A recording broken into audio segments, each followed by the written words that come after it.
Everyone, स्वागत है आप सबका आपके अपने यूट्यूब चैनल सीखते रहिए के साथ। तो चलिए आज की करंट अफेयर की क्लास को शुरू करते हैं। और पहले हम रिवीजन क्वेश्चंस को देख लेंगे जो हमने प्रीवियस क्लास में किया था। ओके। भारत का पहला प्रोटोटाइप फास्ट ब्रीडर रिएक्टर जिसे PFBR कहते हैं किस राज्य में है? तमिलनाडु में। किस राज्य सरकार ने अप्रैल 2025 में महिलाओं को सशक्त बनाने के लिए पिंक ई रिक्शा योजना शुरू की है? तो महाराष्ट्र में। 2025 ISSF विश्व कप लीमा अभियान में भारत ने कितने पदक जीते हैं? तो 7 पदक। लॉरियस वर्ल्ड स्पोर्ट्स अवार्ड 2025 में स्पोर्ट्समैन ऑफ और sports women of the year का पुरस्कार किसने जीता है? तो आर्म्स डुप्लांटिस और साइमन बाइल्स ने जीता है। विश्व पुस्तक एवं कॉपीराइट दिवस 2025 किस तारीख को मनाया जाएगा? तो 23 अप्रैल को। नेपाल में किस हवाई अड्डे की परियोजना को चीनी निर्माण कंपनियों के साथ बड़े पैमाने पर भ्रष्टाचार और अनियमितताओं से जोड़ा गया है? तो पोखरा अंतर्राष्ट्रीय हवाई अड्डे को। भारत के 23वें विधि आयोग के अध्यक्ष के रूप में किसे नियुक्त किया गया है? तो दिनेश माहेश्वरी को किया गया है। स्पेसएक्स मिशन के तहत हाल ही में किन दो उपग्रहों ने अपनी दूसरी सफल डॉकिंग पूरी की है? तो SDX-01 एंड SDX-02 को जो है किया गया है। राष्ट्रीय पंचायती राज दिवस 2025 किस तिथि को मनाया जाता है? तो 24 अप्रैल को।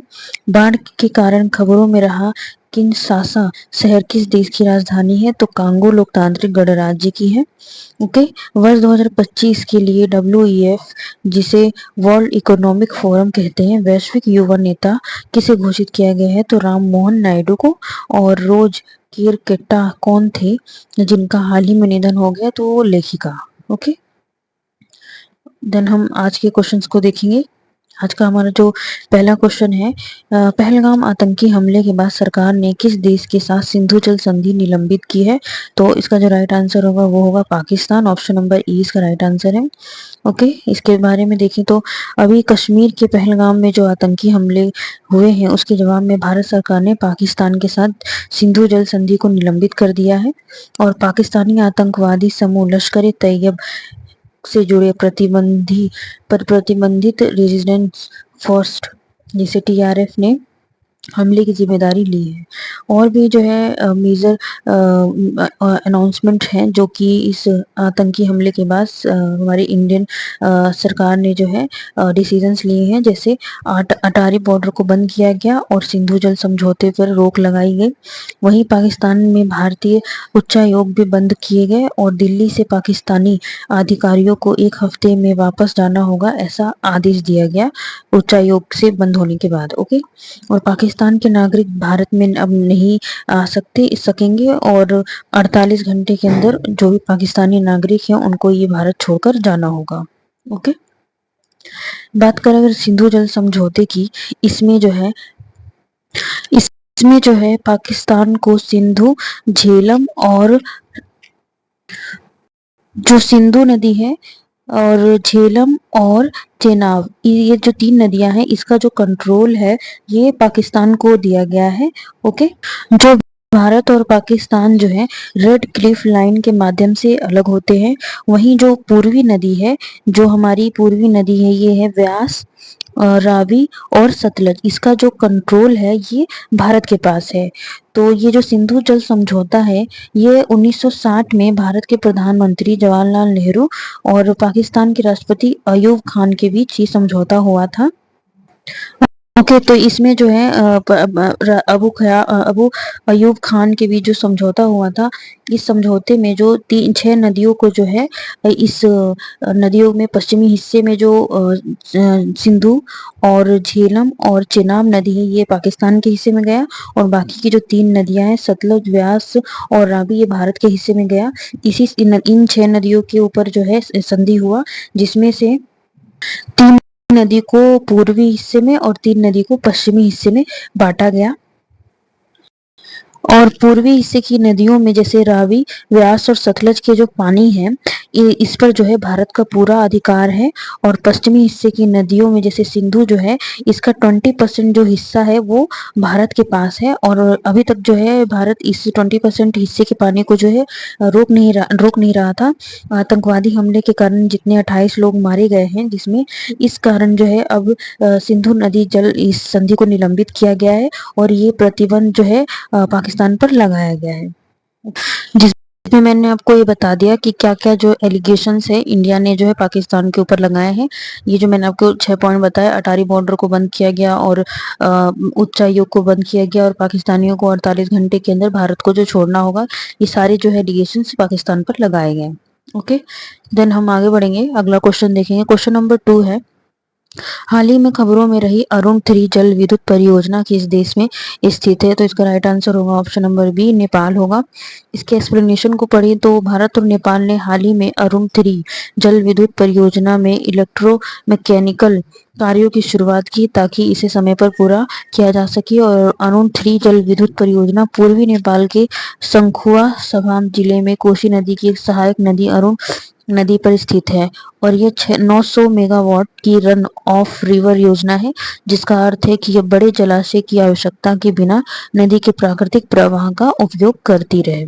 ओके, बात करें नेपाल की, तो नेपाल के जो यहाँ के प्रधानमंत्री हैं वो केपी शर्मा ओली हैं, राष्ट्रपति यहाँ के रामचंद्र पौडेल हैं और राजधानी यहाँ की काठमांडू है। अगर करंट अफेयर की बात करें तो जनवरी 2025 में विश्लेषणों के अनुसार जलवायु परिवर्तन के कारण नेपाल का जो याला ग्लेशियर है 2040 तक लुप्त हो जाएगा। और नेपाल ने army chief general Upendra Dwivedi को अपनी सेना के जनरल की मानद उपाधि दी। नेपाल ने चीन के BRI फ्रेमवर्क पर समझौता किया है। पहला भारत नेपाल पर्यटन सम्मेलन का आयोजन काठमांडू में किया गया। नेपाल में तमो लहोसार पर्व जो कि मनाया जाता है और नेपाल के चितवन जिले के सौराहा में 18वां हाथी और पर्यटन महोत्सव का आयोजन किया गया है। नेपाल ने बाल विवाह समाप्त करने के लिए अभियान शुरू किया है और नेपाल ने च्याङ्ग्रा पश्मीना को बढ़ावा देने के लिए अपना पहला 3 दिवसीय अंतर्राष्ट्रीय पश्मीना महोत्सव आयोजित किया। ओके, ये थी नेपाल की कुछ जानकारी। उसके बाद जो है किस संगठन ने, क्वेश्चन नंबर 3 है, किस संगठन ने अपनी विश्व आर्थिक आउटलुक नीतिगत बदलाव के बीच एक महत्वपूर्ण मोड़ रिपोर्ट जारी की है? तो इसका जो राइट आंसर होगा वो होगा ऑप्शन नंबर ए, अंतर्राष्ट्रीय मुद्रा कोष IMF की बात की जा रही है यहाँ। और इसके बारे में जानें तो अंतर्राष्ट्रीय मुद्रा कोष IMF ने हाल ही में अपनी विश्व आर्थिक परिदृश्य में जो नीतिगत बदलाव के बीच एक महत्वपूर्ण मोड़ रिपोर्ट जारी की है। और रिपोर्ट में वैश्विक विकास पूर्वानुमान को जनवरी 2025 के अपडेट से घटाकर 2.8% और भारत का 6.2% कर दिया गया है। रिपोर्ट में दुनिया भर की अर्थव्यवस्थाओं के लिए एक प्रमुख चिंता के रूप में तेजी से बढ़ती जनसंख्या को उजागर किया गया है। ओके, देन हम आगे बढ़ेंगे। और IMF की जो स्थापना है 1944 जुलाई में हुई और प्रबंध निर्देशक जो है क्रिस्टालिना जॉर्जीवा है और मूल संगठन संयुक्त राष्ट्र है और मुख्यालय वॉशिंगटन DC में है।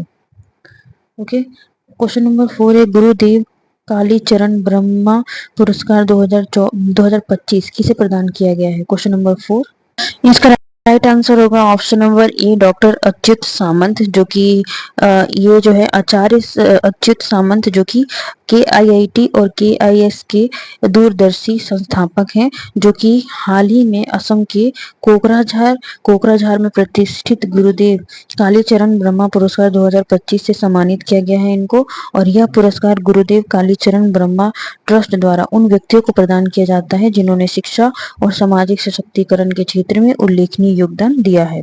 और यह सम्मान गुरुदेव कालीचरण ब्रह्मा की 166वीं जयंती के अवसर पर प्रदान किया गया, जो बोडो समुदाय के एक महान समाज सुधारक और आध्यात्मिक नेता रहे हैं। ओके, देन अगर हम बात करें रिसेंट अवार्ड एंड ऑनर्स की, जिसमें फ्रेड डार्लिंगटन सैंड मास्टर पुरस्कार पाने वाले पहले भारतीय सुदर्शन पटनायक हैं। सरस्वती सम्मान 2025 भद्रेश दास को मिला है। 59th ज्ञानपीठ अवार्ड 2025 विनोद कुमार शुक्ल को मिला है। एबेल पुरस्कार 2025 जापानी गणितज्ञ मासाकी काशिवारा को मिला है। लोकप्रिय नागरिक उत्कृष्टता पुरस्कार संघमित्रा ताई गायकवाड़ को मिला है। वहीं गोल्ड मरकरी पुरस्कार से सम्मानित किया गया दलाई लामा को। 2025 का स्टॉकहोम जल पुरस्कार गुंटर ब्लोशल को मिला है। और संगीता कलानिधि पुरस्कार 2025 आर के राम कुमार को मिला है। प्रिट्जकर पुरस्कार 2025 लियू जियाकून को मिला है। Padma Pani lifetime achievement award Sai Paranjpye को मिला है। वहीं महाराजा हरि सिंह पुरस्कार मनोज सिन्हा को। श्री चंद्रशेखरेंद्र सरस्वती अवार्ड एस जयशंकर को मिला है। और US navy highest civilian honour Tom Cruise को मिला है। और प्रवासी भारतीय सम्मान अवार्ड 2025 जो है डॉक्टर सईद अनवर खुर्शीद को मिला है ना। और सिंगापुर का ऑनरेरी सिटीजन अवार्ड तरुण दास को मिला है। उगादी पुरस्कार मायना स्वामी को मिला है। ओके, देन हम आगे बढ़ेंगे। क्वेश्चन नंबर 5 है, भारत का सबसे बड़ा अंतरराष्ट्रीय क्रूज टर्मिनल कहाँ लॉन्च किया गया है। क्वेश्चन नंबर 5 का राइट आंसर होगा ऑप्शन नंबर ए मुंबई, जो कि महाराष्ट्र में है। और इसकी बात करें तो केंद्रीय बंदरगाह जहाज रानी और जल मार्ग मंत्री सर्बानंद सोनोवाल ने मुंबई में एक क्रूज जहाज को हरी झंडी दिखाकर भारत के सबसे बड़े अंतर्राष्ट्रीय क्रूज टर्मिनल के परिचालन की विधिवत शुभारंभ किया है। ओके, अगर बात करें महाराष्ट्र की, जो राजधानी है मुंबई में है, मुख्यमंत्री देवेंद्र फडणवीस है, राज्यपाल सीपी राधाकृष्णन है। नेशनल पार्क यहाँ का संजय गांधी राष्ट्रीय उद्यान है, नवेगांव राष्ट्रीय उद्यान और पेंच राष्ट्रीय उद्यान ये भी है। महाराष्ट्र के करंट अफेयर की मैं देखें तो भारत की जो जीडीपी में सबसे अधिक योगदान देने वाला राज्य है। और नासिक में जनजातीय विश्वविद्यालय स्थापित किए जाने की घोषणा की गई है। वहीं भारत के सबसे बड़े गहरे पानी वाले वधावन रिपोर्ट का उद्घाटन महाराष्ट्र में किया गया है। राष्ट्रपति मुर्मू ने किस राज्य में विश्व शांति बुद्ध विहार का उद्घाटन किया, तो वो महाराष्ट्र है। और सुजाता सैनिक महाराष्ट्र की पहली महिला मुख्य सचिव बनी है। एफडीआई का सबसे बड़ा प्राप्तकर्ता राज्य महाराष्ट्र। और वर्ष 2025 में भारतीय सेना दिवस पुणे महाराष्ट्र में आयोजित किया गया। महाराष्ट्र में देश की पहली एआई यूनिवर्सिटी स्थापित की गई। ओके, क्वेश्चन नंबर 6 है, किस भारतीय गोल्ड हाउस 2025 में सम्मानित किया जाएगा। ओके, तो इसका राइट आंसर होगा ऑप्शन नंबर ए प्रियंका चोपड़ा। जिसके बारे में देखें तो ये भारतीय फिल्म अभिनेत्री प्रियंका चोपड़ा जिन जोनस को जो हॉलीवुड और बॉलीवुड में उनके कार्य के लिए अगले महीने गोल्ड हाउस गाला 2025 में ग्लोबल वैनगार्ड सम्मान मिलेगा उनको। ओके, देन आगे बढ़ेंगे। क्वेश्चन नंबर 7 है, एंग्लो मणिपुर युद्ध में प्राणों की आहुति देने वाले मणिपुरी नागरिकों की वीरता और बलिदान की याद में खोंगजोम दिवस कब मनाया जाता है। ओके, तो इसका जो राइट आंसर होगा वो होगा ऑप्शन नंबर बी 23 अप्रैल को मनाया जाता है। इसके थोड़े एक्सप्लेनेशन को जाने तो मणिपुर ने 1891 के एंग्लो मणिपुरी युद्ध के योद्धाओं को श्रद्धांजलि देने के लिए खोंगजोम दिवस मनाया। और मुख्य कार्यक्रम थौबल जिले के खेम्बाचिंग में खोंगजोम युद्ध स्मारक पर हुआ। और मणिपुर के राज्यपाल अजय कुमार भल्ला ने समारोह का नेतृत्व किया। ओके, देन आगे बढ़ेंगे। क्वेश्चन नंबर 8 है, 2025 सऊदी अरब ग्रैंड प्रिक्स किसने जीता है, तो ऑप्शन नंबर सी है ऑस्कर पियास्त्री ने जीता है क्वेश्चन नंबर 8। ओके, इसके बाद बात करें तो ये जो है ऑस्ट्रेलियाई ड्राइवर ऑस्कर पियास्त्री ने 20 अप्रैल 2025 को जेद्दा कॉर्निश सर्किट पर आयोजित 2025 सऊदी अरब ग्रांड प्रिक्स में शानदार प्रदर्शन करते हुए जीत दर्ज की। और दूसरे स्थान पर रहे मैक्स वेटरस्टेपन जो कि रेडबुल से थे। और तीसरा जो स्थान है चार्ल्स लेक्लर जो फेरारी के थे। ओके, खेलों में अगर करंट अफेयर की बात करें तो इसमें जो है आईसीसी द्वारा मार्च 2025 के लिए पुरुष प्लेयर ऑफ द मंथ का अवार्ड दिया गया श्रेयस अय्यर को, और जो कि महिला प्लेयर ऑफ द मंथ का पुरस्कार जॉर्जिया वोल को मिला। टी20 क्रिकेट में 100 अर्धशतक बनाने वाले पहले भारतीय खिलाड़ी कौन है, तो विराट कोहली। 15वीं हॉकी इंडिया सीनियर पुरस्कार राष्ट्रीय चैंपियनशिप किसने जीती, तो पंजाब ने। और पेरिस में फ्री स्टाइल शतरंज ग्रैंड स्लैम 2025 का खिताब किसने जीता, तो मैग्नस कार्लसन ने। बिहार में आयोजित होने वाले खेलो इंडिया यूथ गेम 2025 के 7वें संस्करण का शुभारंभ गज सिंह ने किया। ओके। और मोंटे कार्लो मास्टर्स 2025 का खिताब किसने जीता, तो कार्लोस अल्काराज ने। इंडियन सुपर लीग फुटबॉल का खिताब किसने जीता, तो मोहन बागान सुपर जायंट्स ने। चैंपियंस ट्रॉफी 2025 भारत ने जीता। रणजी ट्रॉफी विदर्भ ने। महिला प्रीमियर लीग 2025 मुंबई इंडियंस ने दिल्ली कैपिटल को हराकर जीता। इंटरनेशनल मास्टर्स लीग टी20 खिताब जीता इंडिया मास्टर्स ने। 2025 पुरुष और महिला कबड्डी विश्व कप भारत ने जीता। खेलो इंडिया पैरा गेम्स 2025 में पदक तालिका में हरियाणा राज्य टॉप पर रहा। ओके। क्वेश्चन नंबर 9 है, विश्व मलेरिया दिवस 2025 किस तारीख को मनाया जाता है। क्वेश्चन नंबर 9, तो इसका राइट आंसर होगा ऑप्शन नंबर बी 25 अप्रैल को। ओके। इसके एक्सप्लेनेशन की बात करें तो यह मलेरिया की रोकथाम और नियंत्रण के लिए निवेश और निरंतर राजनीतिक प्रतिबद्धता की आवश्यकता को उजागर करने के लिए मनाया जाता है, और जो है उजागर करने के लिए मनाया जाता है। और विश्व मलेरिया दिवस 2025 का जो विषय है, मलेरिया हमारे साथ समाप्त होता है, जो पुनर्निवेश, पुनर्कल्पना और पुनर्जीव इसका जो है विषय और रहा। ओके। और 2007 में विश्व स्वास्थ्य संगठन WHO ने विश्व स्वास्थ्य सभा की 60वें सत्र में विश्व मलेरिया दिवस को अपनाया था। ओके। देन अगर हम बात करें अप्रैल के महत्वपूर्ण दिवस के बारे में, तो 1 अप्रैल को ओडिशा दिवस मनाया जाता है। 2 अप्रैल को विश्व ऑटिज्म जागरूकता दिवस। 5 अप्रैल को राष्ट्रीय नौवहन दिवस। 5 अप्रैल को समता दिवस। 7 अप्रैल को विश्व स्वास्थ्य दिवस। 10 अप्रैल को विश्व होम्योपैथी दिवस। और 11 अप्रैल को राष्ट्रीय सुरक्षा मातृत्व दिवस। 14 अप्रैल को डॉक्टर BR अम्बेडकर की जयंती और विश्व चगास रोग दिवस भी मनाया जाता है। 15 अप्रैल को विश्व कला दिवस 2025। 17 अप्रैल विश्व हीमोफीलिया दिवस। 18 अप्रैल विश्व विरासत दिवस। 21 अप्रैल सिविल सेवा दिवस। और 22 अप्रैल विश्व पृथ्वी दिवस 2025 मनाया जाता है। 23 अप्रैल को अंग्रेजी भाषा दिवस। 24 अप्रैल को राष्ट्रीय पंचायती राज दिवस मनाया जाता है। ये थे अप्रैल के कुछ महत्वपूर्ण दिवस। ओके। देन आगे बढ़ेंगे। क्वेश्चन नंबर 10 है, किस राज्य में गरिया और बोरोन उत्सव मनाया गया है। क्वेश्चन नंबर 10, तो इसका जो राइट आंसर होगा ऑप्शन नंबर डी त्रिपुरा होगा। ओके। बात करें त्रिपुरा के मुख्यमंत्री माणिक शाह ने अगरतला में स्वामी विवेकानंद मैदान में आयोजित 2 दिवसीय सांस्कृतिक उत्सव गरिया और बोरोन उत्सव 2025 का उद्घाटन किया। और इसके बारे में और जाने तो कचाई लेमन जो है मणिपुर का फेस्टिवल है। मोढेरा डांस फेस्टिवल गुजरात का है। पुष्कर मेला जैसलमेर डेजर्ट फेस्टिवल राजस्थान का है। हेमिस फेस्टिवल लद्दाख का। सोनपुर मेला बिहार का। बीकानेर ऊंट महोत्सव राजस्थान का। बथकुम्मा फेस्टिवल तेलंगाना जो कि फूलों का त्योहार है। हरेली और छेरछेरा महोत्सव छत्तीसगढ़ का है। योशांग महोत्सव मणिपुर का। नागा मिर्च महोत्सव नागालैंड का। परशुराम कुंड मेला अरुणाचल प्रदेश का। सरहुल फेस्टिवल झारखंड का।